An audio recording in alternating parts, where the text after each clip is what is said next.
डायपेटिसिस क्या होती है? जब ल्यूकोसाइड्स माइग्रेट करती हैं ब्लड सर्कुलेशन से उठ के स्पेसिफिक साइट्स में। डायपेटिसिस होती है leukocytes migrating from blood circulation to specific sites. Now we have acquired immunity और adaptive immunity. It is acquired during life time after any kind of infection. जब कोई भी किसी भी किस्म का इन्फेक्शन होता है उसके बाद जब हम लाइफ टाइम में कोई इम्यूनिटी एक्वायर करते हैं तो उसको हम एक्वायर्ड इम्यूनिटी बोलते हैं। देन दिस इम्यूनिटी स्पेसिफिक, ये इम्यूनिटी स्पेसिफिक होती है and it is develop due to lymphocytes. Lymphocytes दो होते हैं, बी लिम्फोसाइट और टी लिम्फोसाइट। बी लिम्फोसाइट जो होते हैं वो रिस्पॉन्सिबल होते हैं ह्यूमरल इम्यूनिटी के लिए और ब्लड मेडिएटेड इम्यूनिटी और एंटीबॉडी मेडिएटेड इम्यूनिटी। और जो टी लिम्फोसाइट्स होते हैं वो रिस्पॉन्सिबल होते हैं सेल मेडिएटेड इम्यूनिटी या सेलुलर इम्यूनिटी या साइटोकाइन मेडिएटेड इम्यूनिटी के लिए। और जो एक्वायर्ड इम्यूनिटी और अडप्टिव इम्यूनिटी होती है वो वर्क करता है on the principle of memory cells. Then we have acquired immunity की 4 कैरेक्टरिस्टिक प्रॉपर्टीज होती हैं। फर्स्ट है डाइवर्सिटी, सेकंड है स्पेसिफिसिटी, थर्ड है मेमोरी, फोर्थ है self and non self recognition. जैसे बी लिम्फोसाइट किसी एंटीजन के कांटेक्ट में आता है, पहला एक्सपोजर होता है तो वो बनाता है प्लाज्मा बी सेल और इफेक्टर बी सेल जो कि एंटीबॉडी सिक्रीट करता है और एक मेमोरी बी सेल। फिर जब उसी एंटीजन के साथ सेकंड एक्सपोजर होता है तो मेमोरी बी सेल जो हैं वो डिक्रीज कर देते हैं reaction time, so fast reaction देखने को मिलता है। Then we have humoral immunity और ब्लड मीडिएटेड इम्यूनिटी और एंटीबॉडी मीडिएटेड इम्यूनिटी। इसमें ये डेवलप होती है due to B cells. B cells produce होते हैं बोन मैरो में और मैच्योर होते हैं बोन मैरो में। बी सेल है, इसको हम एम आईजी और बीसीआर बोलते हैं। इसके ऊपर होता है B cell receptor membrane bound antibody plus, जैसे एंटीजन है तो डिफ्रेंसिएशन होगा, प्लाज्मा बी सेल या इफेक्टर बी सेल बनेगा, उसका शॉर्ट लाइफ स्पैन होगा। Plasma B cell effector B cell का शॉर्ट लाइफ स्पैन होगा, सीक्रेट करेगा एंटीबॉडी ब्लड में। और एक प्लाज्मा बी सेल जो है लगभग 2000 मॉलिक्यूल ऑफ एंटीबॉडी से भी ज़्यादा बनाता है। मेमोरी बी सेल का लॉन्ग लाइफ स्पैन होता है और ये कोई एंटीबॉडी सीक्रेट नहीं करता। उसके बाद हमारे पास है एंटीबॉडीज़ या इम्यूनोग्लोबिन्स। ये ग्लाइकोप्रोटीन्स होते हैं, वाई शेप के होते हैं, इनको आर्मी ऑफ ब्लड बोलते हैं। और ये कंसिस्ट करती हैं 2 हैवी चेन और 2 लाइट चेन। 2 हैवी चेन और लाइट चेन के बीच में बॉन्ड्स होते हैं डाइसल्फाइड बॉन्ड्स, ठीक है। अब ये disulphide bonds intra chain disulphide bond भी हो सकते हैं और इंटर चेन डाइसल्फाइड बॉन्ड भी हो सकते हैं। इंट्रा चेन डाइसल्फाइड बॉन्ड बनते हैं विद इन हैवी चेन या फिर विद इन लाइट चेन। और जो इंटरचेन डाइसल्फाइड बॉन्ड होते हैं ये हैवी हैवी के बीच में या लाइट लाइट के बीच में बनते हैं, हैवी लाइट के बीच में, ठीक है, हैवी हैवी या हैवी लाइट के बीच में। Molecular weight of heavy chain 50,000 dalton, molecular weight of light chain 25,000 dalton. बीच का जो ये रीजन है वो है हिंज रीजन, ये वाला सी टर्मिनल और ये एन टर्मिनल, बीच में डाइसल्फाइड बॉन्ड्स हैं, ठीक है।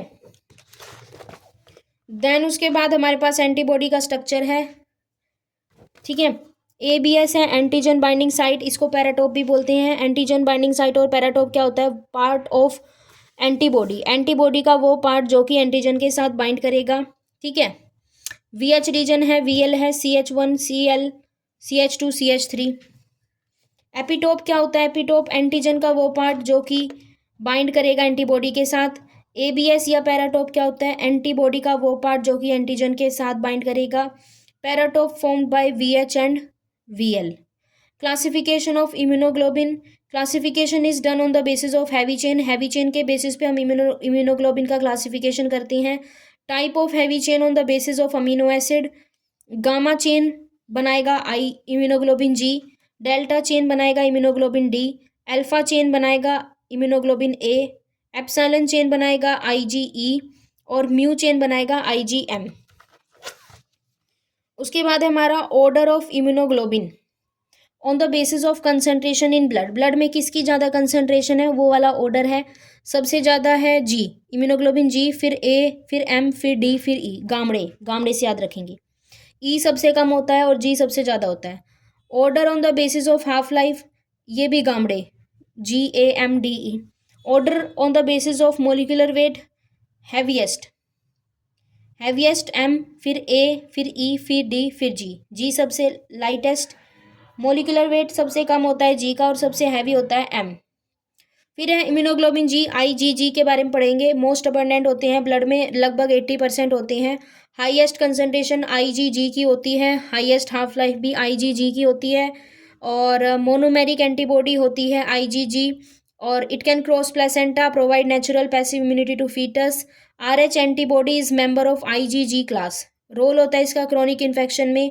एरिथ्रोब्लास्टोसिस फिटालिसिस और HDN haematolytic disease of newborn, इसमें भी इसका रोल है। मदर जैसे RH नेगेटिव और फीटस RH पॉजिटिव होता है तभी होता है।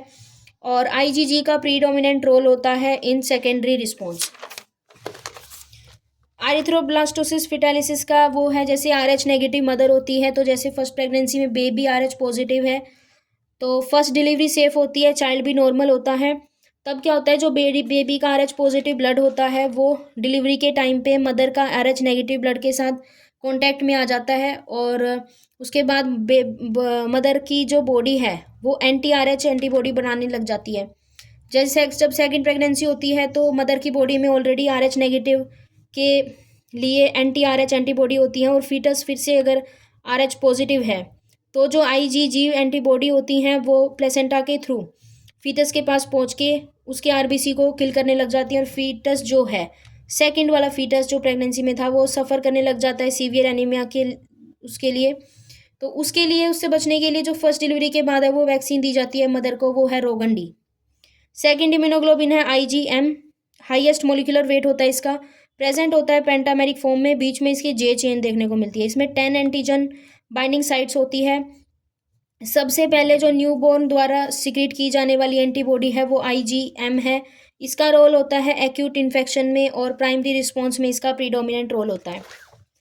देन उसके बाद हमारे पास है IgA जो है डाइमेरिक इम्यूनोग्लोबिन है, प्रेजेंट होती है बॉडी सिक्रीशंस में जैसे टीयर सलाइवा में। ठीक है, डाइमेरिक होती है, बीच में J चेन होती है जिसको सिक्रीटरी चेन भी बोल देते हैं हेंस, और क्योंकि ये बॉडी सिक्रीशंस में प्रेजेंट होती है IgA, इसलिए इसको सिक्रीटरी एंटीबॉडी भी बोलते हैं SAB। और IgA मोस्ट अबंडेंट होती है मदर के कोलोस्ट्रम में, और ये provide natural passive immunity to newborn.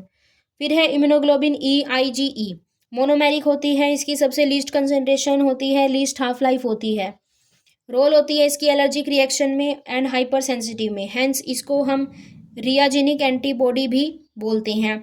Receptors of IgE are present on mast cell, eosinophil and basophil.